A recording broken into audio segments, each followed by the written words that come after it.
रंग बलवान वीर है सो इस जगत में महावीर कहलाए। भगाए तन मन के दुखड़े सारे, भगाए तन मन के दुखड़े सारे, और राम मिलाए। भगा दे तन मन के दुखड़े सारे, भगा दे तन मन के दुखड़े सारे, और आँख राम मिलाए। फिर भी जो ना जाने तो फिर भी जो ना माने तो फिर भी जो ना जाने तो फिर भी जो ना माने तो फिर तेरा ही दोष कहाए।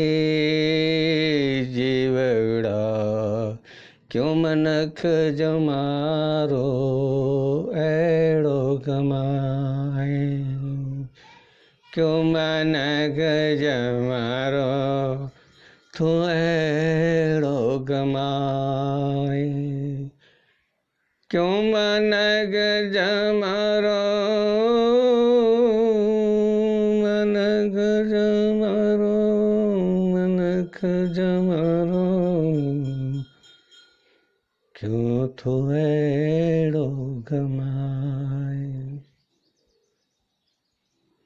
संसार की माया सारी देखी तूने देखे धनवान, राजा भी तूने देखा है जगत ये मान। राजा भी देखे रंग भी देखे, देख लिया जग संसार, हंसती रोती दुनिया देखी, देखो जगत संसार। देखो जगत संसार वर भी तो काहे समझ नहीं पायो, न जग में सुख है कोई न दुखड़ो ईश्वर बनायो।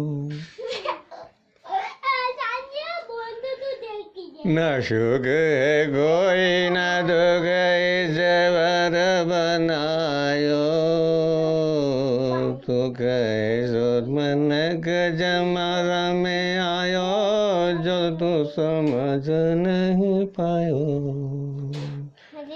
कैसो रे तू मन जमारा में आयो, जो तू समझ नहीं पायो। थारा सुभला ये पशु पंछी और देख ले जगत जीव संसार, थारा सुभला ये जीव जगत जो लग जो राजी एक बार, फिर भी मनड़ा ने तू क्यों भटकावे धारे, माई में गाय लगावे धारी, अंदर याद गाय बदलावे, फिर भी तो समझ नहीं पायो। मनक जमारो क्यों तू एड़े गमावे, मनक जमारो क्यों तू एड़े गमावे।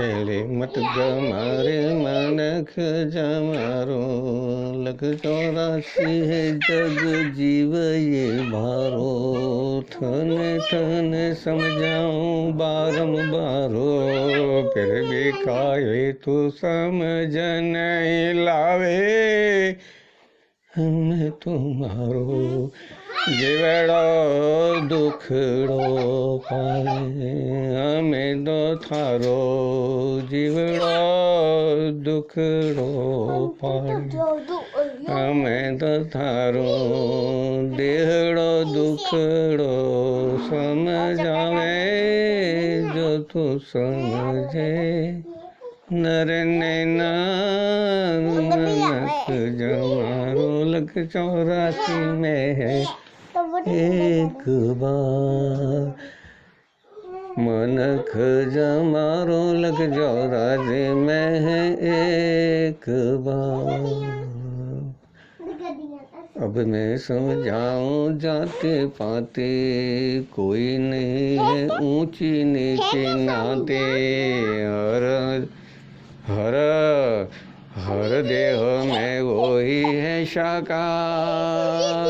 अब तो तू समझ जा ब्रह्मणारो दाने दो ब्रह्म जो ब्राह्मण मिलावे थारे रियो मनड़ा में हसे खुशे लावे जदे तू तो माने ईश्वर जदे तू तो माने ईश्वर जता तो तने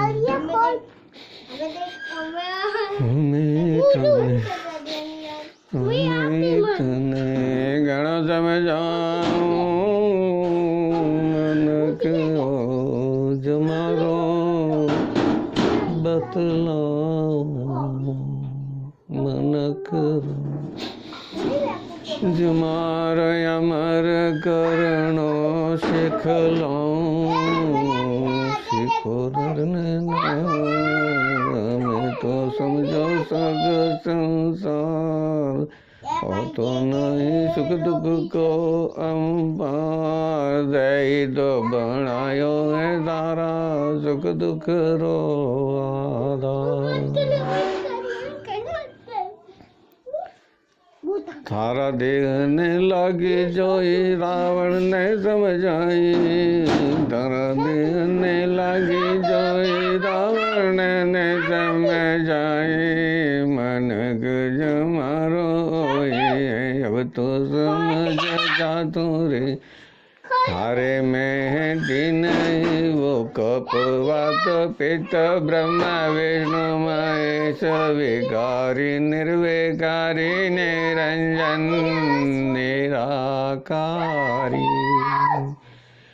वही थने श्वास श्वास समझाऊं थारी श्वास में मुँह रम जाऊं कोई रमे ना दूजो जगत संसारी समझ ले आ तो है जीत तुम्हारी तुम्हें तो निरंजन हो जाओ निराकारी यदि है जो तुम्हारो बड़ो भारी यदि है जो तुम्हारो बड़ो भारी ये जो देह है तुम्हारो बड़ो भारी मनक जमारो अवतारी मनक जमारो अवतारी।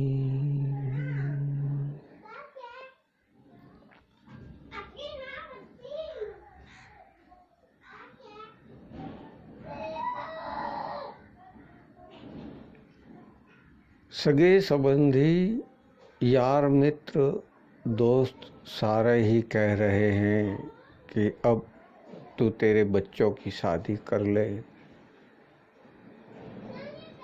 क्यों किसी और जगह से कन्या को नहीं लाता है? कन्या की कोई जाति नहीं होती है, कन्या भूमि होती है। कन्या के अंदर जिस प्रकार का भी बीज तुम उसमें रोपोगे वैसा पौधा उसमें उत्पन्न होगा। ये भूमि है, ये भूमि है, इस भूमि को पहचाने। ये भूमि जगत संसार में नारी है। इस भूमि के अंदर जो बीज डाला जाता है उस जैसा फल, फूल, पुष्प, पौधे, पत्ते, डालियां इत्यादि विकसित होते रहते हैं। ये भूमि जिसमें हम बार बार बीजों को रोपित करके पौधे, वृक्ष और न जाने किस किस प्रकार के वनस्पति संसार के अंदर आपने और हमने देखी हैं और हमारे उपयोग में आने वाली हर चीज का हमने सेवन किया है। अब बार बार समझाया जाता है कि जो भूमि है उस भूमि पर उस प्रकार के ही वृक्ष, पौधे, फल, फूल इत्यादि होते हैं।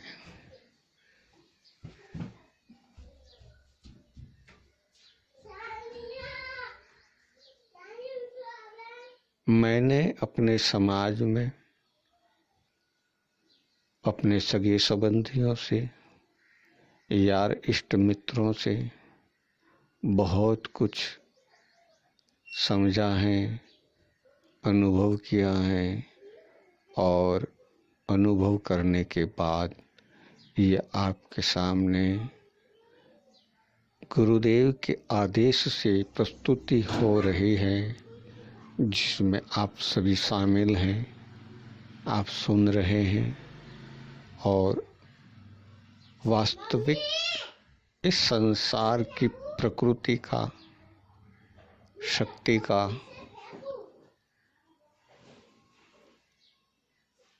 अनुभव कर रहे हैं। मैंने देखा था, मैंने समझा था, मैंने जगत को बताया और जगत ने उसे स्वीकार किया।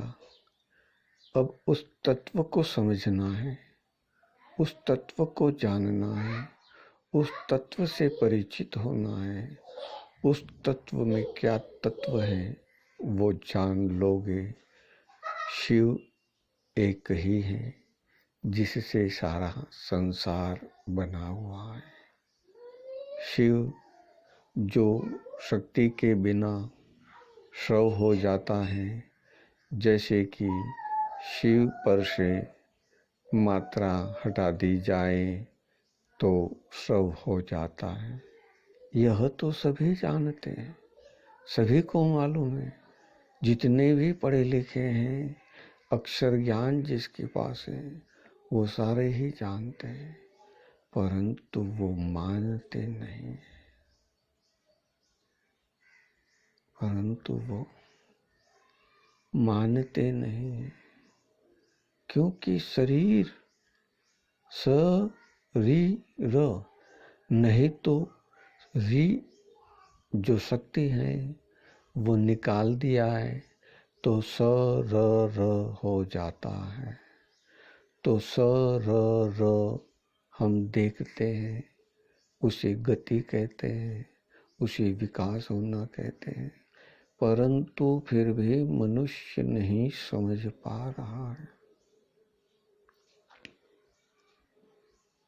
इस मनुष्य जन्म को रावण ने जीकर बतलाया है। इस संसार के अंदर, समस्त विश्व के अंदर ऋषि मुनि हो गए। ऋषि मुनियों ने अपने जीवन को जीकर सार्थक स्वरूप बताया है, परंतु रावण ने इस संसार के अंदर मनुष्यों को, ध्यान रखना, मनुष्य मुझे नहीं जीत पाएगा इतना कहा था, समझ गए। देव मुझे नहीं मार पाए वो आशीर्वाद लिए, परंतु मनुष्य मुझे नहीं मार पाएगा ये अहंकार उसे हुआ था। वो रावण हमारे स्वयं के भीतर बसा हुआ है, हमारे स्वयं के अंदर बसा हुआ है। हमारे स्वयं के भीतर उस रावण तत्व को तुम पहचानोगे, तब तुम्हारे अंदर वो ब्रह्म तत्व उत्पन्न होगा और ब्रह्म तत्व उत्पन्न होकर वो कर्म इस प्रकार से करेगा कि इस देह की मुक्ति हो जाए, इस देह से अमर हो जाए, इस देह से नाम अमरता की शिखर तक पहुंच जाए। वो ब्रह्म स्वयं एक ही है। जहाँ से उदय हुआ था वो कफ बना, उसमें एक से अनेक होने की क्रिया होने पर वो कफ बना जो हमारे शरीर में अविरत बनता रहता है। हमारे मस्तिष्क में, हमारे दाएं मस्तिष्क और बाएं मस्तिष्क के बीच में जो क्रिया होती है वो हमारे इस शरीर की भूमि के अंदर परिवर्तन करने की सक्षमता उपलब्धित करते हैं। हमारे इस शरीर को हम 100 से शिव बना सकते हैं और शिव बनाए रखने के लिए हमें अपने प्राण को केंद्रित करना होता है। हमारा प्राण इस ब्रह्मांड से श्वास के द्वारा अपनी प्रत्यक्षता प्रमाणित करता रहता है। उसने, इस जीव शरीर ने, ये जो रावण है वो हमारे मन के कुविचार हैं, वही रावण ने समझाए हैं। रावण यानी ब्रह्मा का पुत्र विश्रुवा मुनि, उनका पुत्र। विश्रुवा मुनि के पिता ब्रह्मा उससे उत्पन्न हुआ। ये पुत्र रावण जो हमारा शरीर है, कोई और नहीं है।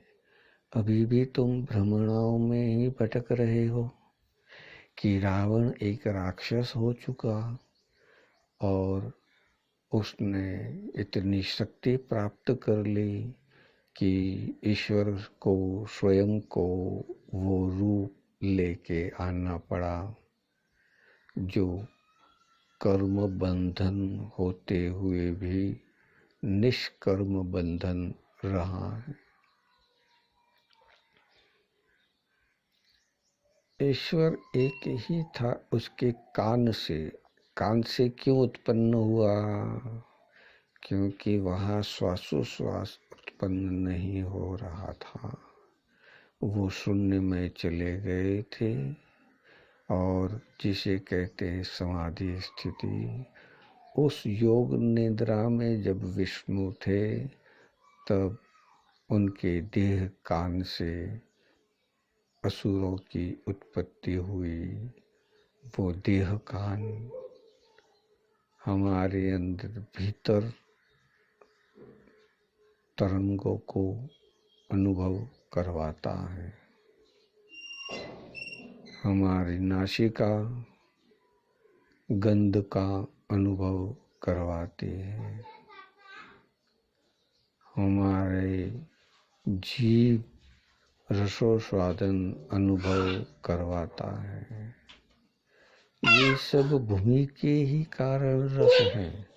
इस भूमि को तुम पहचानोगे तो समझ पाओगे, क्योंकि दो तत्व के मिलने से सारी सृष्टि बनती है और तीन तत्व के मिलने से सारी सृष्टि व्याप्त होते रहते हैं। हमारे पास दो तत्व अधिक हैं। इस जगत संसार के देव, आत्मा और प्रेत, भूत आदि सभी की देह योनियां हैं, जिसमें तीन तत्व ही हैं।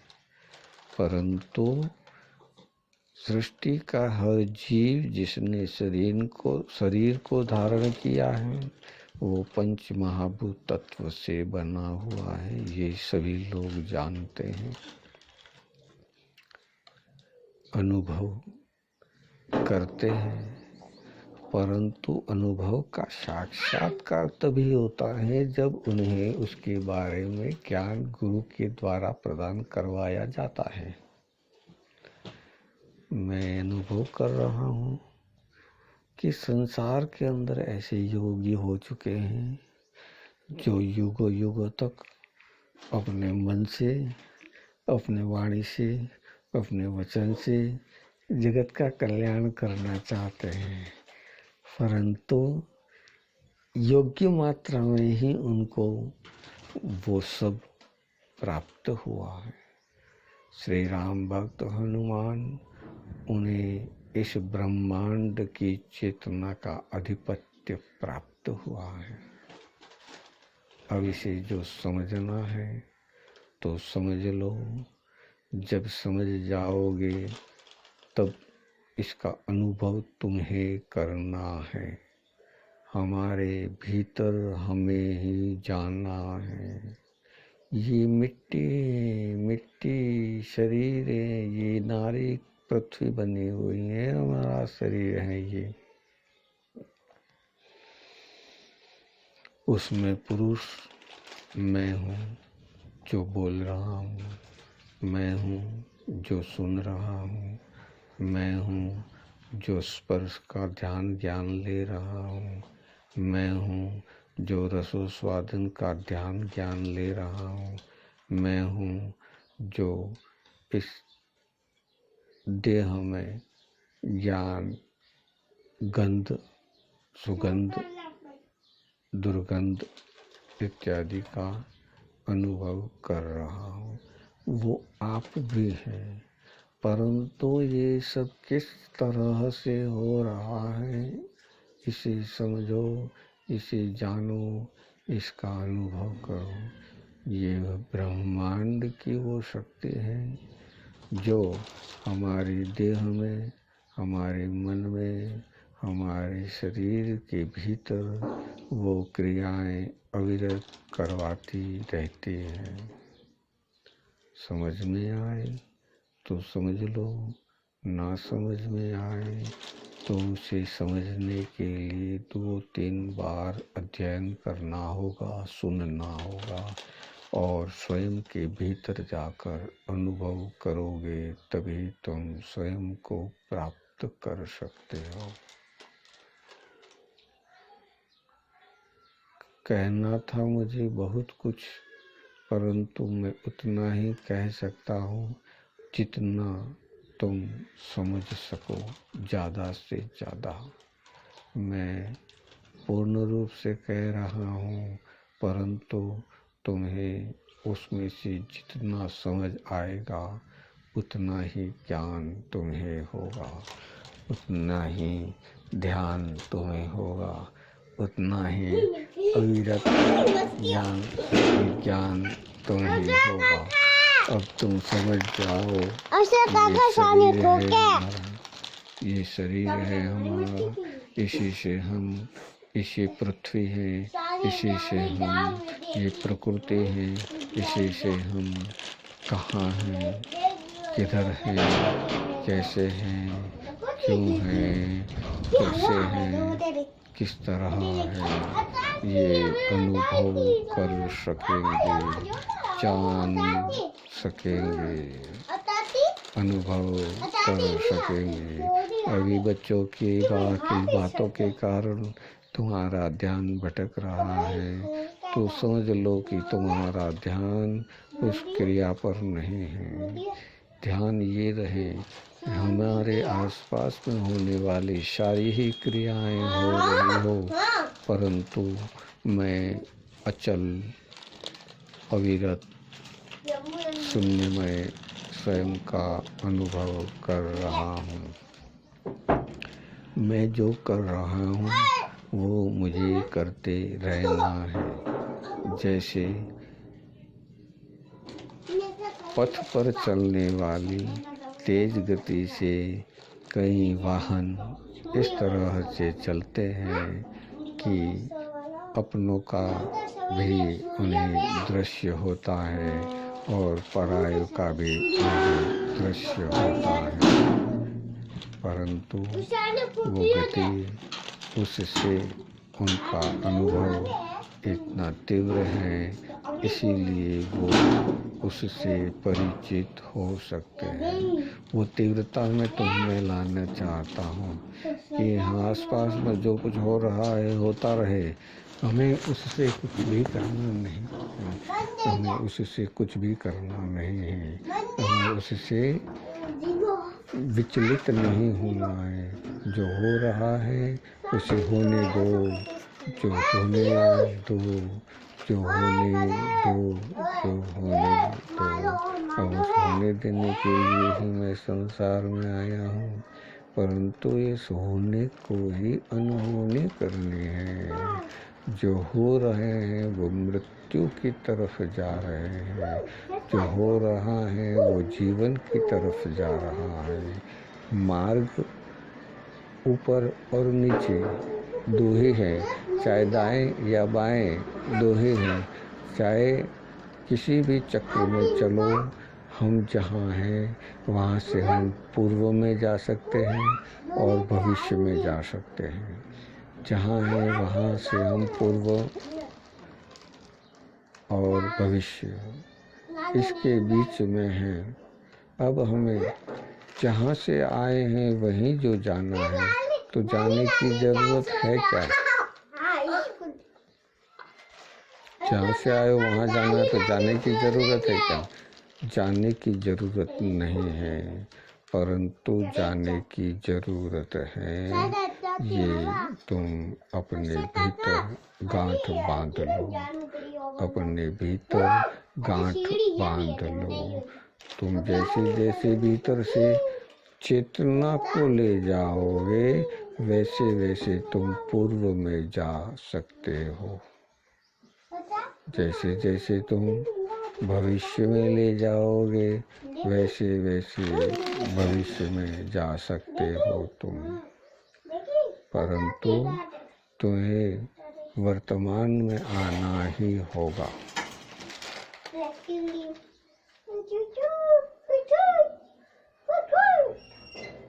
उदय से अंत की तरफ, उदय से अंत की तरफ, अंत से उदय की तरफ।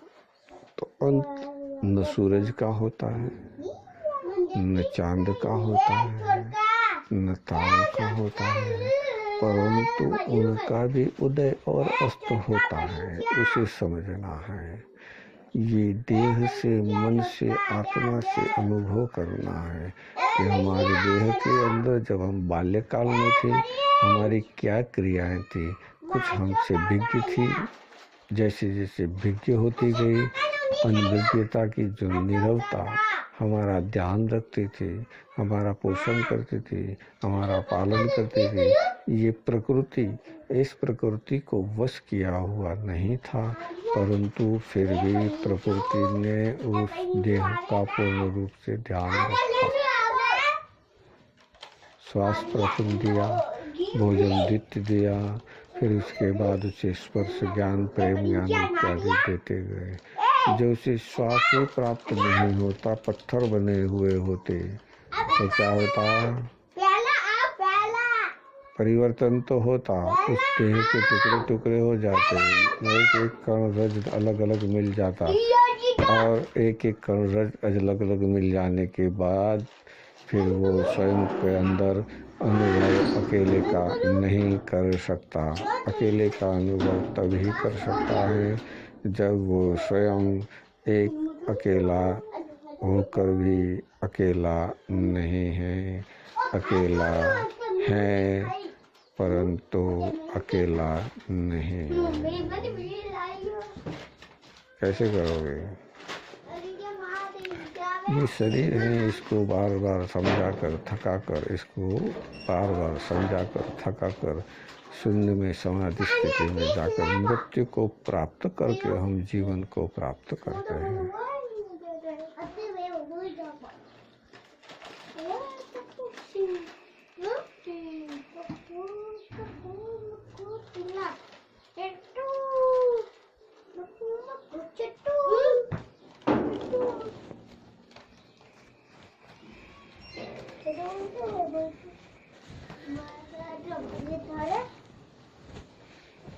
समाधि स्थिति को प्राप्त करना हो तो तुम्हें शांत होना होगा। जैसे निद्रा अवस्था के समय तुम शांत होना चाहते हो, शिव मैं होना है तो सौ से शिव बन जाओ।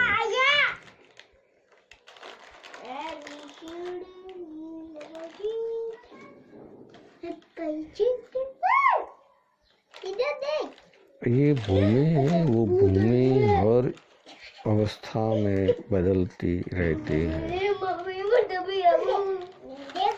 तो उसका अर्थ यही समझाया जा रहा है कि ये समझ लो तो अपने आप के अंदर भीतर से वो बातें नहीं चलेगी, वो क्रिया नहीं होगी। जो हो रही है वो क्रिया में भीतर से अनुभव करने है, बाहर से अनुभव नहीं करने। भीतर से अनुभव करो, भीतर जाओ, भीतर देखो। अभी तुम्हें भीतर ले जा रहा हूँ, भीतर और भीतर चले जाओ। अब तुम्हें देखोगे कि बच्चों के आवाज शांत हो।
शांति का,